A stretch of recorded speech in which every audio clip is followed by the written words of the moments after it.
So, let me give you some key passages by which this is all derived. First of all, obviously, the creation factor and the Genesis factor is very important. So, because one of the main reasons why a lot of people go back to that is that Jesus himself refers back to the Genesis factor or the creation factor in his response to what exactly marriage is.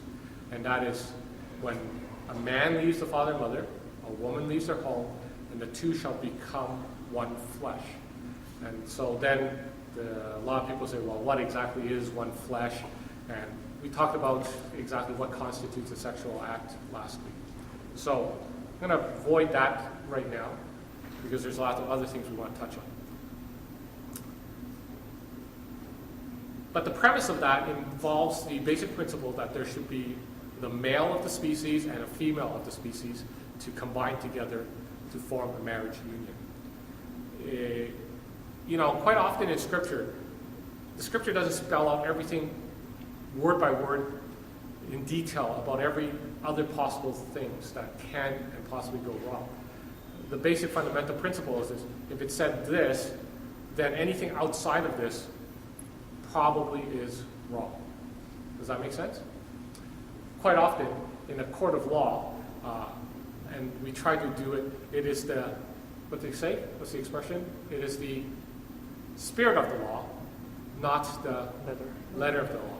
But quite often people get off based on the letter of the law. Okay? And because of this, we find that quite often people are excused of their criminal activities because of the letter of the law. And of course, if you ever are caught like speeding or something like that, and your ticket checked you off as a female instead of a male, in my case, you could argue the ticket and say, look, I'm not a female, this is wrong.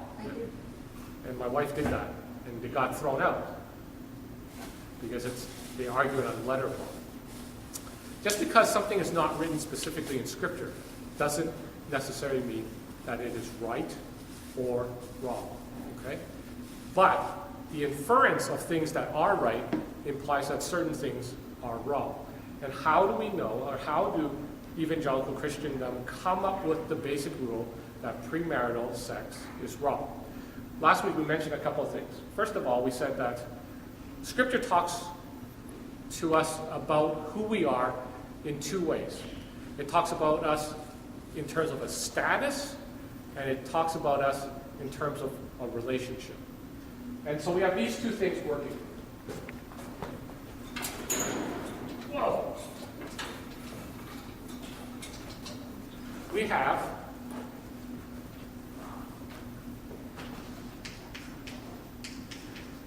something known as status. And you'll find that there are many verses that talk about our status. And what do I mean by status? When we were created and came into this world, we are given certain sexual status. And what do we mean by sexual status is this: that in Scripture it talks about your sexual status through several main words. First of all, when you're born, your sexual status is that of a good. Okay? You're all born virgins. Okay? Whether you like it or not, none of you are born experienced. Okay? You're all born virgins. But then they don't use the word experience for those who have sexual experience. Because the implication in the rest of Scripture is that because the sexual act is only valid for those who are in a particular relationship, and that is, of course, the marital relationship. The other implication of your sexual status is when you are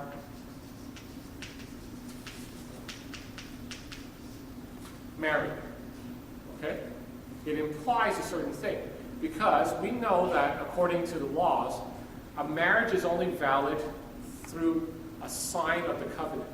And last week we talked about this, that we really need to look at the sexual act as more than just a pleasurable thing, more than just an actual act itself, but rather we need to look at it in terms of what we understand of biblical covenants. Because the marriage act is really what is known as the marriage covenant. And God has established covenants throughout the history of mankind. And in these covenants, he always sealed the covenants with a sign. So when we go back to the old original covenant, starting with, for instance, Noah, the sign of that covenant that God will no longer ever flood the earth again is the sign of the rainbow. When we come to the Abrahamic covenant, we know that that covenant is established through, the sign of that covenant is circumcision, right? And when you come all the way through to the new covenant, right? When you get to 1 Corinthians 12, and Jesus says, this is the new covenant, established by what? Once a month we mention this all the time. Established by the blood and the body of Jesus Christ, his death and resurrection. Those are all known as a sign of the covenant. For a marriage to be legitimate, the sign of a marriage covenant is established by, we call, a marriage is not valid unless it is consummated. Okay? Consummated. Not consommé, that's beef soup. It's consummated, which means that the two become one flesh, as Scripture says. That there is a sexual union or joining. And so the sexual act is not just for pleasure, to arouse one into an orgasm, and to have a wonderful expression of love. That's not what God intended. Although those are wonderful things and aspects about the sexual act, the reality is it is a sign of the marriage covenant. A marriage is a marriage when the sexual act is performed. That's the sign of the consummation of it. And so this becomes really important. So when the Scripture talks about your sexual status, it actually talks about you as a virgin, or it talks about you as being married. Because in order for you to be married, you must have experienced the consummation act, sign of the covenant, sexual intercourse. And because of that, you're no longer a virgin, but you're considered married. Now, of course, there are circumstances outside of marriage. So there are those who are married, and yet they are two possible other states after marriage. Widow. So marriage breaks down into, you could be a widow, or you could be divorced.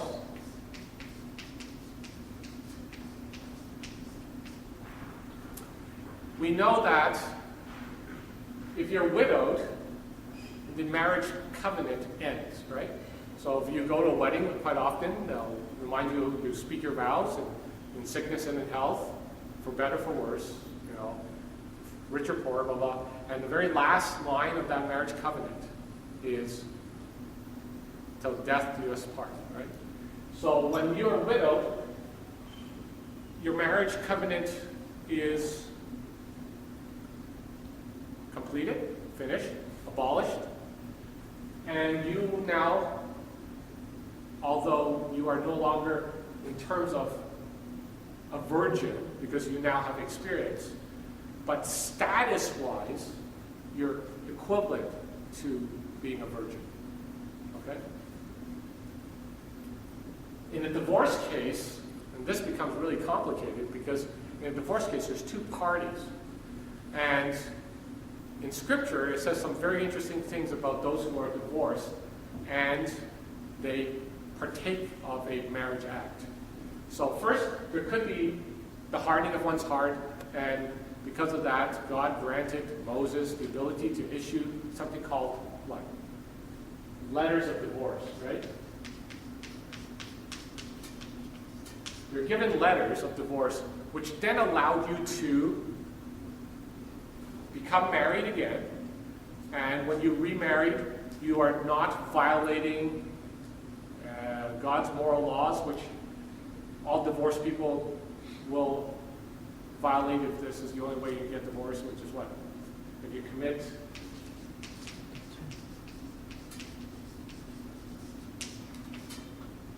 So, if you read Scripture, you'll realize that outside of anything but adultery, divorce is not permitted, right?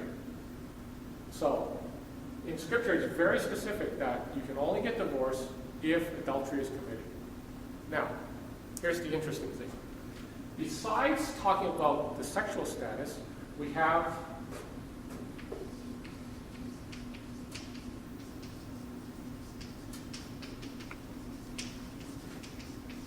social relationships. Scripture talks about the sexual act in terms of social relationships as well. So it talks about it in terms of the sexual status. It also talks about it in terms of social relationships. How do I know that? Well, because it actually gives more about social relationships than it does about sexual status. So here's some key passages for you to know. Of course, Exodus, starting in about chapter 22. Okay? Leviticus, starting in chapter 18, and then Deuteronomy, also starting at about chapter 22. You will find some very interesting passages there, and these passages talk about the social aspect of sexuality. So it says a lot of things like this. For instance, Exodus 20 talks about a man seducing a virgin who is not pledged to be married and sleeps with her. He must pay the bride price, and she shall be his wife. Okay? So it says that basically a man who commits a sexual act with a virgin who is not, and the term used here in the NIV is pledged to be married, or more commonly known as, in the old King James Old English terminology, there's a status somewhere between here and here that is called what?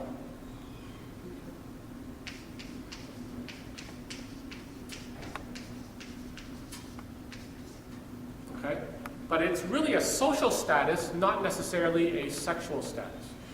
But it talks about a time in which a woman is pledged to be married, right? And so, if a man seduces a woman who is not betrothed to marry, but a virgin, he either marries her, okay? If he doesn't marry her, and you go over to later on to some other passages, such as Leviticus and Deuteronomy 22 there, you'll find that one who doesn't marry that woman is going to experience what? Death. They're going to take him out and stone him, okay? If a man seduces a virgin and she doesn't scream, meaning rape, rape, rape, then what will happen to the two of them? If he doesn't marry her, then they'll both be stoned. If he marries her, he has to pay a price to the father. If she is betrothed, he's considered the same category as committing adultery, and he is also stoned. And if she does not scream that is rape, she herself is stoned as well.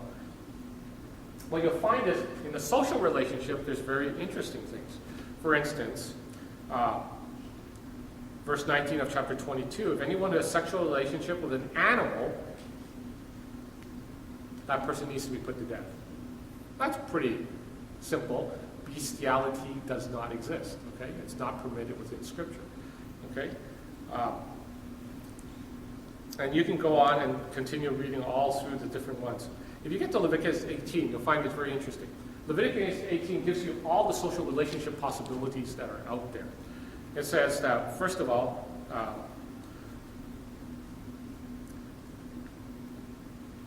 verse 7, do not dishonor your father by having sexual relationship with your mother. If she is your mother, do not have a relationship with her. Okay? Kind of makes sense. Most of us would logically agree to it, but apparently some things don't make sense because in that time things were running a little bit rampant, and so people were having relationships that were all over the place. So, you don't have a relationship with your mother, okay? You don't have your relationship with your father's wife. Now, your father's wife may not be your mother, okay? You're not to have a relationship with your sisters, or either your father's daughter or your mother's daughter, whether she's born in the same home or born elsewhere. meaning you're not allowed to have relationship with your, what we call your father's daughter, but stepsister, okay? You cannot have sexual relationship with the daughter of your father's wife, born to your father. She is also your sister. So that's also your stepsister. Okay, I'm not going to have time to go through all of them. If you go through all of them, and you figure out all the relationships, and in Chinese, we have a different term for every possible relationship out there, right? So we know exactly, when I say uncle in English, somebody, well, is that your paternal or maternal uncle, right? Because we don't know exactly which. But in Chinese, we have all these figured out, and there's approximately, how many? I think 174 words that tell you exactly where in the family tree you stand relative to that person, okay? And if you're lucky enough, you know them all off by heart. And if you're not lucky enough, like myself, and I end up going to Hong Kong, and then my parents go, well, this is your Yima or your Guzheng or whatever, and then you're gonna have to go, okay, what does that mean, Mom? Well, it's the, sister, husband, son, whatever it might be, and you go a little bit ballistic trying to figure it out. If you read through the scripture and you work out all the social relationships, uncle, aunt, brothers, sisters, step, cousins, all these relationships, okay? Go through them all. You'll find that you cannot have a sexual relationship with anybody other than the spouse who is of opposite sex. Okay? So, that being said, I understand that people say that there is no verse in Scripture that says you should not have premarital sex. But the reality is, it says you cannot have sex in any context except that which consummates the wedding, the marriage covenant between a man and a woman. And that's what it really means. Just because the Bible doesn't specifically spell it out, by inference, through all what you cannot do, the inference tells you what you actually can do. And so when you read through all the passages, you'll find that every possible combination of these things works out that only between a man and a woman who are married to one another can the sexual act be performed. So somebody really smart asked me this question.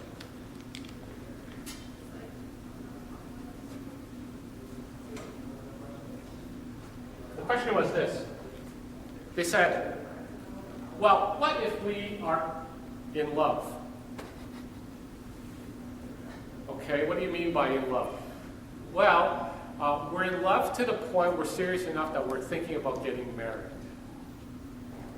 I said, are you actually going to get married? Has there been a public announcement that the two of you intend to get married? No. Okay, what if there was a public announcement that says that you are now,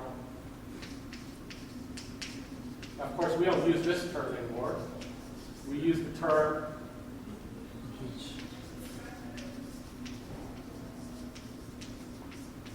engaged.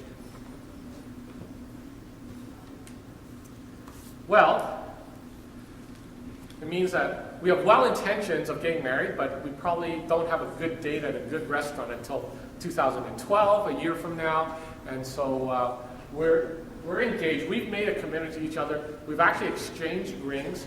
We've gotten our parents' permission. We've set a date. We even picked a pastor to marry us. Are we allowed to have sexual union at this point? What do you think? Yes? Nobody? No? Shaky hands there. Well, it's very easy. If you go to Deuteronomy chapter 22, you'll find that there's quite a number of references to those who are in the betrothed stage. Now, very obviously, start at verse 22 in chapter 22, if a man is found sleeping with another man's wife, both the man who slept with her and the woman must die.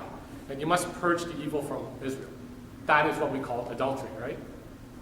Not a problem. A man found sleeping with another man's wife, meaning that somebody who's married, who slept with them, that is adultery, dead. Verse 23 begins to have a little bit more interesting scenarios. If a man happens to meet in a town a virgin pledged to be married and he sleeps with her, you would take both of them out to the gate of the town and stone them to death. The girl, because she was in a town that did not scream for help, and the man, because he violated another man's wife. Interestingly enough, Scripture says that when you are betrothed, it's almost in terms of equivalency to being a wife, or what we would say, your status is married. Okay? But we said that in order for you to be married legitimately, you had to have consummated the marriage. So if you violate somebody who's engaged to be married, it says that basically you have committed adultery, okay? Because that is another man's wife, even though the actual act has not yet been done. But status-wise, it has been. Perhaps you didn't know. Well, she didn't scream. And so it says very clearly that if she didn't scream, meaning that she was a willing participant in it, both of them will have to be stoned. It's equivalent to the sentence before, in which a man comes and violates or has sexual relationship with another man's wife and hence violates their marriage covenant.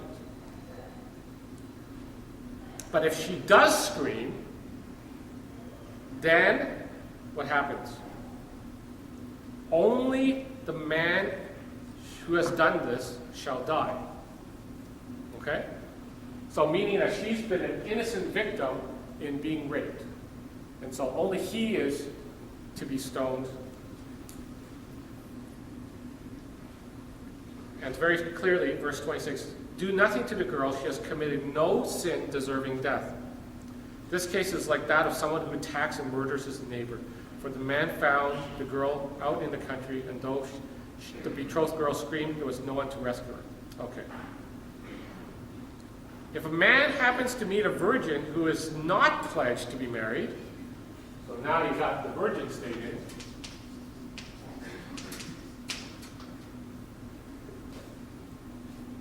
and he rapes her, and they're both discovered, he must marry the girl, pay the father 50 shekels of silver, and he can never divorce her for as long as he lives.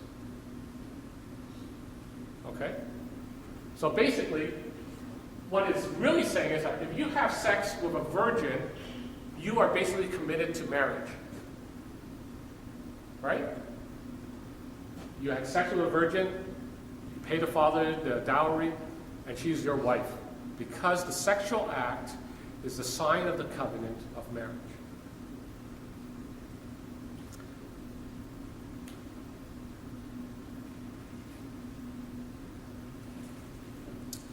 Okay, one last one. I have to find it.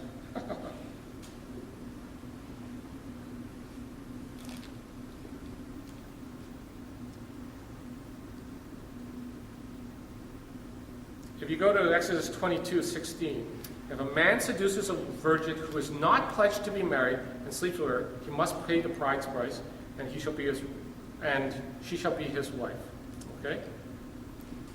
So that confirms what is in Deuteronomy. And what you're looking for now is what happens when a betrothed and a betrothed, when these two have sex. Right? Because the question is, what happens if these two people have sexual relations? Well, Scripture never says anything about it. Okay? Nothing directly. There is no passage that says, what if a betrothed man and his betrothed wife has sexual relations? Okay? There is no passage about that. But I think from all the evidence and all the inference is that it is pretty clear that when you engage in the sexual act, even though you're pledged to be married, what happens to your status?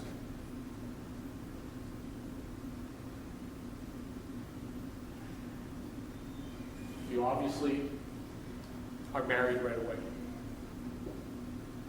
Okay? Does that make sense? If the sexual act is the sign of the covenant of marriage, and two people are betrothed, engaged in a sexual act, they basically have become married. Okay? Now that leaves us in a bit of a strange ambiguity type of situation. Because what it does is it establishes the legal status of marriage right off the bat. Okay? And yet publicly it's not established. What happens between the time of betrothal to the actual marriage ceremony? Well, a lot can happen. A lot might not happen too. Maybe during that time, nothing unusual occurs, and the two of you will get married. But what if something unusual occurs? What if one of you dies? What if one of you changes their mind? What then?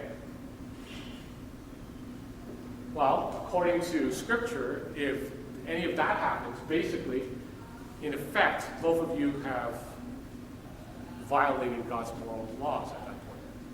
You either confess and ask for a divorce, or one of you is going to say, oh, I think he date raped me. I guess that's one possibility. Of which then one of you would have to get stoned, and the other one would have to get stoned anyways because you didn't scream about it and didn't tell anybody about it. Or you're too embarrassed to scream, so you let the other guy take the punishment for it. That's the other possibility. So, in essence, yes, there is a gray area. You can say that Scripture does not directly say that a betrothed and a betrothed, if they engage in a sexual act, have to be pronounced married right away. But in essence, according to what all of other Scripture says, is that once two engaged parties participate in the sign of the covenant, then you are married. For all intents and purposes, you're married. That is why in Canada we have what is known as the common law marriage. And that works on the assumption that if the two of you reside together in one place, and after a period of time of living together, there is the assumption that you participate in the sexual act.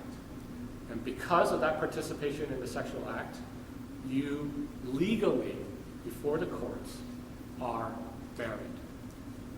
And now, it used to be common law marriage took a year, and they shrunk that down to, I think, 6 months, and even as low as 3 months now. And that is because a lot of people, in order to avoid certain taxation issues, and also to benefit from certain social welfare things, will not really live with one another, but they actually live with one another.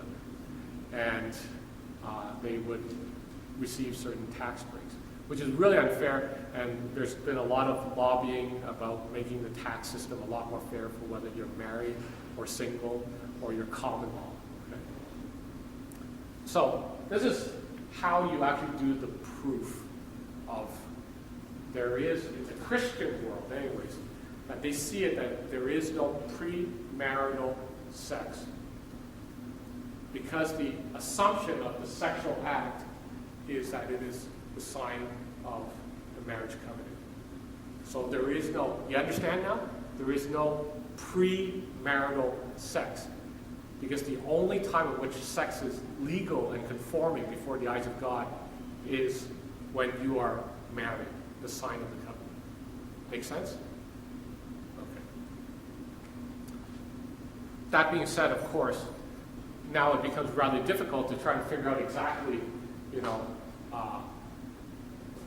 how do we enter into the state of marriage? What happens during all this time before that? Because obviously, in our modern day and age, dating is a modern day phenomenon that does not take into account a lot of old cultural rituals and just cultural ways of living. Certainly in the old days, if a man who was single, virgin, was living with a woman who was single and virgin, and there is the assumption or the appearance that the two of them have actually engaged in the sexual act, then people force them to be married or assume that they are married. Nowadays, the sexual act does not constitute the status of marriage. Does that make sense? Just because in our modern society, just because you have sex doesn't make you married. In the eyes of God, because you have sex, then you are married. There's a whole different perspective on where that sexual act hinges. Okay? But because nowadays you have this ability to choose your mate, we talk about people falling in love, and certainly Scripture talks a lot about people who fall in love and what they did in order to gain the one that they love. And then, of course, it talks a lot about people who didn't fall in love and received a husband or a wife, right?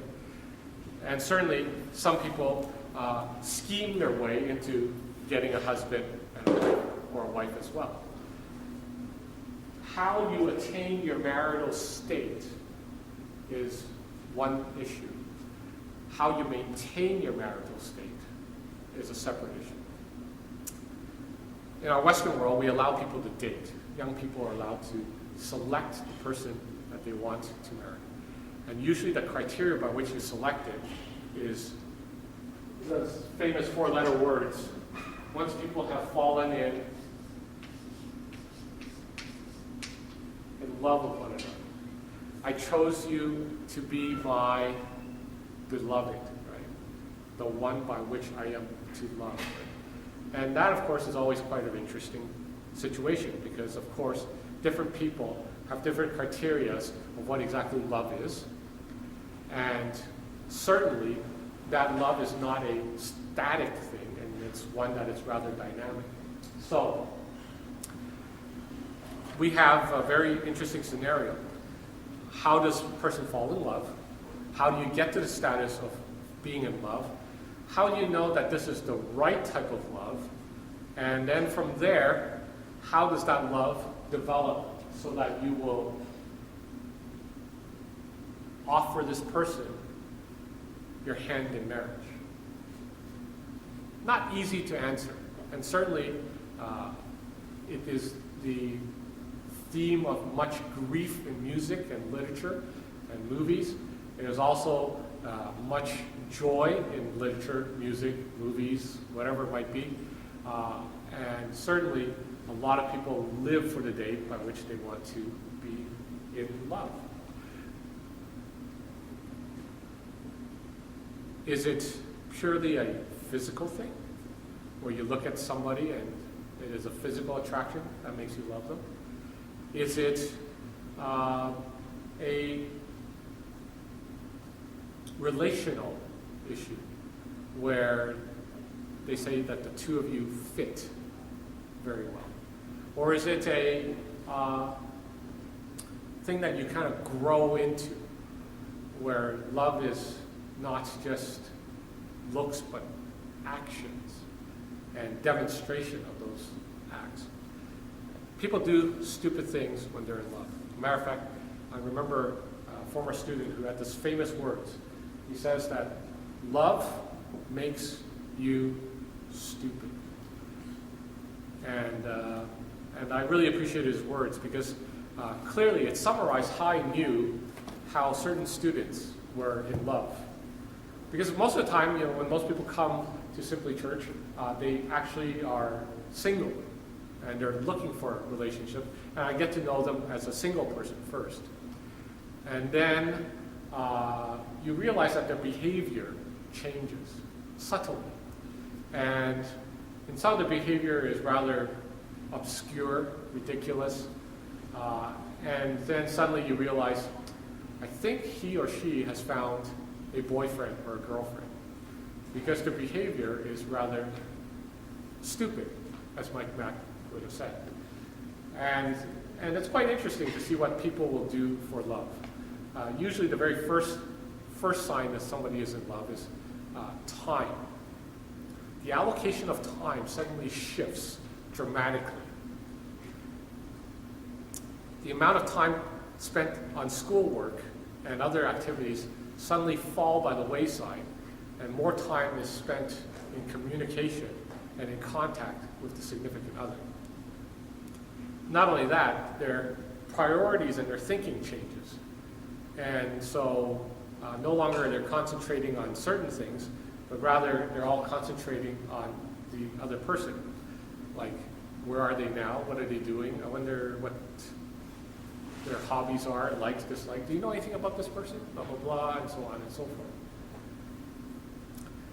And of course, those of you who are of keen mind and sense and responsibility, you end up doing something more significant, and that is you ask for advice. And you ask for advice on how to proceed. And then suddenly you know that your secret is no longer that big a secret. Because, of course, nobody can hold a secret that somebody's in love. It's very important to tell everybody else that this person is in love with somebody else, so that nobody else would go near that person as a battleground of possibilities. So we try to do it in the best interest. It's in my best interest to tell everybody that you're in love with somebody, because we don't want any competition, so we protect you from your target. So this is quite interesting that way. Of course, our modern day has changed the perspective of dating. I know when my parents were dating, dating had a very specific end target in mind. They would not waste time, energy, or effort unless the person that they're targeting, they already have in the back of their mind that it is somebody that they intend to marry. Because ultimately, at the end of dating, the purpose, the final goal is the person that you are dating is the one that will become your spouse. And so we live in a very gray area of what constitutes a date. So for some people, dating is what we would somehow call casual dating, which is that you can have multiple exclusive relationships, which is kind of an oxymoron type of thing. So I kind of venture it as going to Costco. And there's much foods that can be sampled if you go at the right time of the day. And so you get to sample all this type of food, and then you decide which one you like before you participate and take it home. Or kind of like a buffet where you get to sample all the foods before you prefer one particular dish that you're going to eat more of. Some people see dating that way. Other people have a very much more narrow perspective on dating.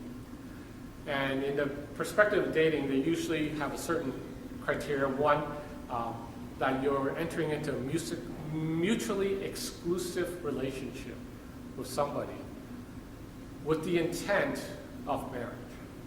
Now, usually that doesn't get you very far when you're asking someone out on a first date, because those are kind of like the pickup lines that just die right away. Hi, my name is Tim, and I think you're very attractive, and I would like to marry you. Would you like to go on a date with me? That just doesn't sell very well. So somewhere between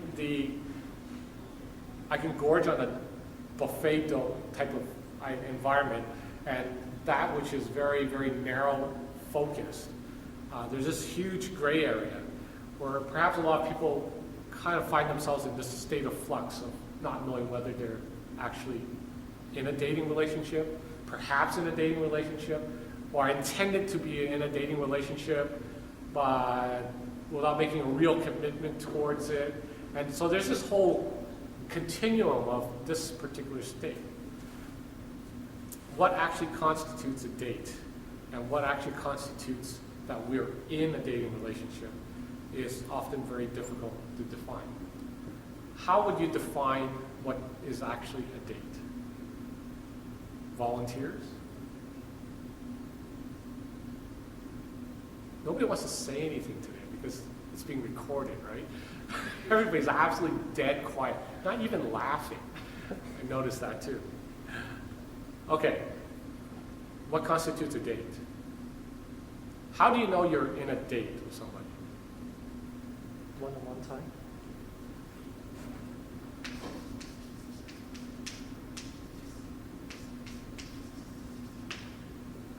One at a time.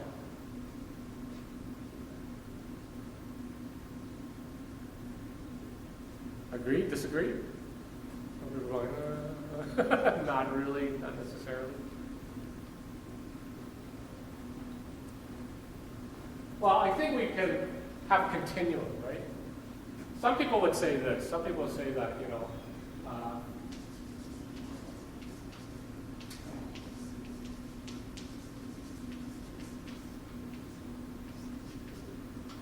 that I'm making friends. Okay? I'm just making friends. It just so happens the friend is someone of the opposite sex, and it just so happens that we may be exclusive.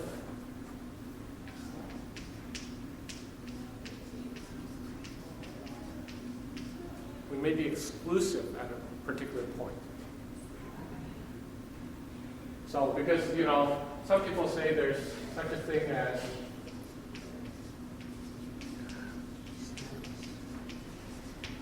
group dating, right? Like a whole bunch of us are interested in scouting out a whole bunch of them. And so somebody makes the arrangement that, hey, let's all go for all-you-can-eat sushi. And so then, we need lots of people because 2 people going for all-you-can-eat is pretty boring. You only get to sample a little few. Well, it's this whole bunch of us go together and we'll kind of scout each other out because, hey, I'm interested in her. Were you interested? Are they friends with each other? Oh, but they're friends with those friends over there. Oh, and I know a couple guys are interested in them, and so on and so forth. The next thing you know, you've got 12 people going to Yamiyaki's on a Groupon, and we're on a kind of a group date. But nobody really knows it's a real group date. We're just kind of making friends with one another. Tori's suggestion is that dating is only when you become one at a time exclusive type of thing.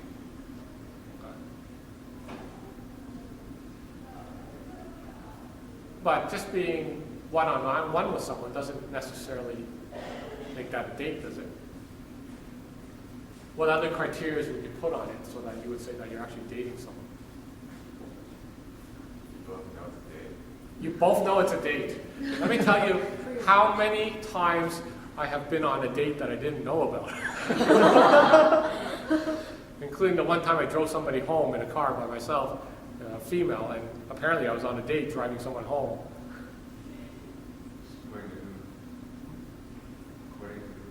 According to her, we were on a date.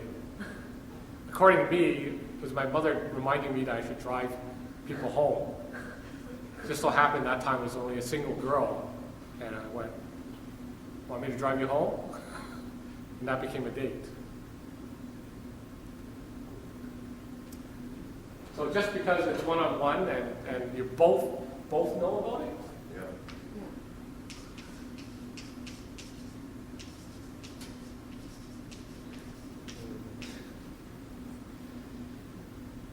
One could be suspicious, and that is a date. Both aware. There could be suspicion. Or it could be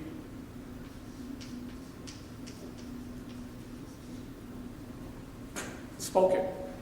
And it's actually, hey, look, we're going to go on a date. I want to take you on a date. Straight up front. You're interested in going on a date with me? Okay?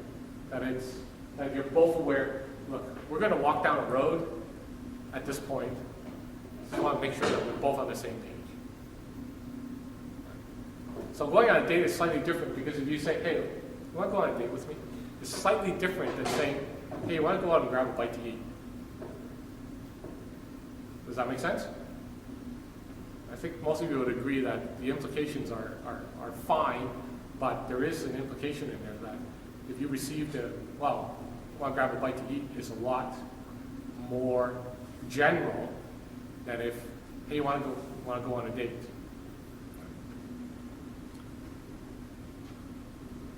What else about dating that makes it a date? If you read some of these Christian books, they put it right up there. That the purpose has a very specific end purpose.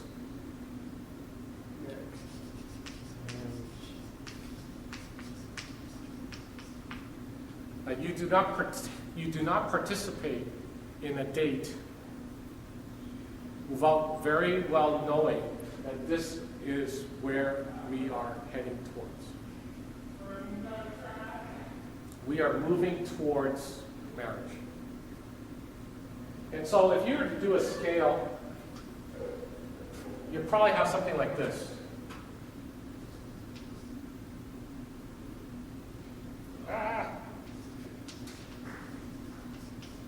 You have people you call acquaintances. And then you have friends. And then you have